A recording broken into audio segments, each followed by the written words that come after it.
కేటీఆర్ మాజీ మంత్రి బీఆర్ఎస్ పార్టీలో నెంబర్ 2 అమెరికాలో చదివారు 10 ఏళ్ల పాటు మంత్రిగా పనిచేశారు కానీ ఆయన మాట్లాడే మాటలు విన్నా చేసే పనులు చూసినా అప్పుడప్పుడు కాస్త వెరైటీగా ఉంటాయి బాధ్యత గల పదవిలో పనిచేసింది ఈయనేనా అనిపిస్తుంది ఎందుకు ఇంత పెద్ద అలిగేషన్ చేయాల్సి వస్తుందంటే ఆయన మాట్లాడిన మాటలేంటో ఒకసారి మీరు వినండి మీకు క్లారిటీ వస్తుంది తప్పకుండా భవిష్యత్తులో క్షేత్రానికి కూడా వస్తాం ఎక్కడికక్కడ ఆ బాధితులకు అండగా నిలబడతాం మేము కూడా చూస్తా ఉన్నాం ఎందుకంటే ఈ ప్రభుత్వం వచ్చి కొత్తగా వచ్చింది కదా 9-10 నెలలు అయింది కదా వీళ్ళకు కూడా కొత్త మురిపం ఉంటుంది కదా హనీమూన్ పీరియడ్ కదా అని ఆగినాం కానీ మీ దౌర్జన్యాలు మీ దాష్టికాలు ఇట్లే కొనసాగితే మేము ఊరుకోము తప్పకుండా ఫీల్డ్కి వస్తాము మీ బుల్డోజర్లకు అడ్డంగా అవసరమైతే మేమే నిల్చుంటాం ఖచ్చితంగా పేదలకు అండగా బస్తీలలో మేము నిలబడతామనే మాట కూడా నేను విజ్ఞప్తి చేస్తా ఉన్నాను మాజీ మంత్రి కేటీఆర్ గారు మాట్లాడింది హైడ్రాపై భవిష్యత్తులో క్షేత్రానికి వస్తాం బాధితులకు అండగా ఉంటాం ఇక్కడి వరకు బాగుంది మంచిదే నిజంగా బాధితులకు అండగా ఉండాలి కూడా కానీ ప్రభుత్వం దౌర్జన్యాలు చేస్తోంది దాష్టికాలు చేస్తోంది అంటున్నారు ఇక్కడే వాళ్ళ సైడ్ నుంచి తేడా కనపడుతోంది ఎందుకంటే ప్రభుత్వం కూలుస్తుంది సక్రమమైన ఇళ్ళు కార్యాలయాలు కాదు చెరువుల FTL బఫర్ జోన్లలో ఉన్న ఇళ్ళు హైడ్రా పని అది వారిని ఉన్న పళంగా పంపించడం కాకుండా 30 రోజుల ముందుగా వారికి నోటీసులు ఇస్తూ ఉన్నారు ఖాళీ చేసేందుకు సమయం ఇస్తున్నారు ఇన్ని జరిగిన తర్వాతనే వారి ఇళ్లను కార్యాలయాలను కూలుస్తున్నారు సరే మీరు ప్రభుత్వంలో ఉన్నప్పుడు చెప్పిందేంటి చేసిందేంటి అప్పుడు మీరు కూడా ఆక్రమణలను కూల్చేస్తామన్నారు కదా దీనికి ప్రజలు విపక్షాలు సహకరించాలని కోరారు కదా మీరు చెప్పిన మాటలకే పరిమితం అయ్యాయి కాంగ్రెస్ ప్రభుత్వంలో ఆచరణలోకి వచ్చాయి మరి అప్పుడు సహకరించాలని మీరు ఇప్పుడెందుకు విమర్శలు చేస్తున్నారు సరే నిజంగా ఎవరైనా నష్టపోతే వారికి అండగా ఉంటూ ఆదుకుంటే సంతోషమే కానీ హైడ్రా చేస్తున్నది అంతా అక్రమమే అన్నట్టుగా స్టేట్మెంట్లు ఇవ్వడం సరైంది కాదంటున్నారు కాంగ్రెస్ నేతలు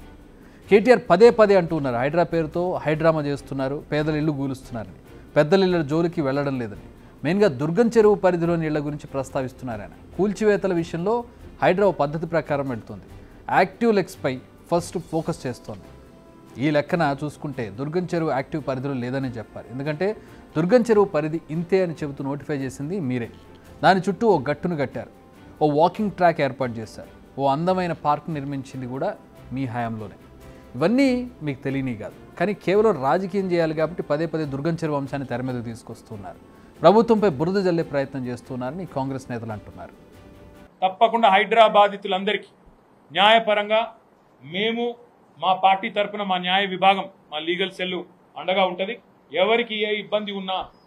భారత రాష్ట్ర సమితి కేంద్ర కార్యాలయం తెలంగాణ భవన్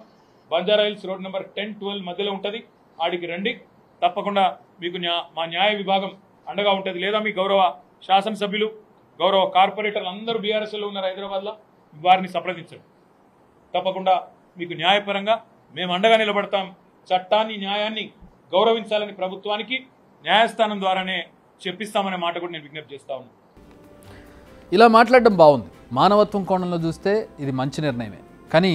ఒక క్వశ్చన్ హైడ్రా కూల్చేది FTL బఫర్ జోన్లో వెళ్ళనే కదా మీరు ఏ కోర్టుకు వెళ్ళినా జరిగే న్యాయం ఏంటి వారిని కోర్టుల చుట్టూ తిప్పుతూ మీరు వారికి సహాయం చేస్తున్నట్టు కలరింగ్ ఇవ్వడం వారిని ఇబ్బంది పెట్టడం తప్ప ఇందులో జరిగేది ఏంటి అనేది కాంగ్రెస్లో కొంతమంది మీ మీద ఇస్తున్నటువంటి ప్రశ్న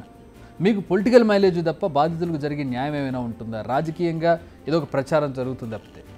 మరి కేటీఆర్ దీనికి సమాధానం చెప్తారో చూడాలి కేటీఆర్ కేవలం పేదవారి ఇళ్లనే కూలుస్తున్నారంటూ ఒక ప్రచారం చేస్తున్నట్టుగా కనపడుతోంది ఇప్పటి వరకు హైడ్రా అనేక ఇళ్లను కూల్చింది బట్ అందులో నిర్మాణంలో ఉన్నవే ఎక్కువగా ఉన్నాయి నేరుగా FTL పరిధిలో ఉన్న ఇళ్లనే కూల్చింది హైడ్రా అందులో మధ్యతరగతి ప్రజలున్న వారి సంఖ్య ఇంకా తక్కువ కేవలం 2-3 ఉదాహరణలను తీసుకుని మొత్తం హైడ్రా పనితీరుని క్వశ్చన్ చేయడం సరికాదనేది కాంగ్రెస్ నేతల వాదన ఇప్పటికైనా హైడ్రాపై అర్థం లేని రాజకీయాలను ఆపితే మంచిదని కాంగ్రెస్ నేతలు సూచిస్తున్నారు నాన్న తండ్రి ఏమో 28,000 కట్టడాలు కూల్చాలని చెప్తారు కొడుకేమో దాన్ని కూల్చొద్దని చెప్తాడు ఇప్పుడు ఆ వీలు ఆ రోజు కావాల్సిన అన్ని డబుల్ బెడ్రూమ్లు కట్టి ఉంటే వీళ్ళు ఆ నాలాల మీద ఆ చెరువుల దగ్గర ఇల్లు ఉండేవాళ్ళు కాదు ఈరోజు ఇబ్బంది వచ్చేదే కాదు హైదరాబాద్లో వరదల బాధలు ఉండేదే కాదు కేటీఆర్ గారు మీకు మేము చెప్పేది ఒక్కటే మా గౌరవ ముఖ్యమంత్రి గారు మంచి ఫుట్బాల్ ప్లేయర్ ఎప్పుడు ఏ ఆట ఆడాలా ఎలా ఆడాలి ఎలా గోల్ కొట్టాలని వారికి తెలుసు వారి ఏకైక లక్ష్యం రాష్ట్రం డెవలప్మెంట్ అన్ని రంగాలలో కావాలి కాబట్టి ఆ గోల్ మీద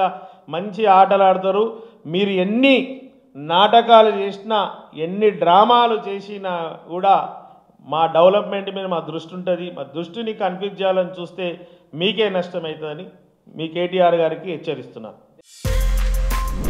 బిగ్ టీవీ అవుట్లుక్ కథనాలు నచ్చితే వెంటనే బిగ్ టీవీ ఛానల్ ను సబ్స్క్రైబ్ చేయండి.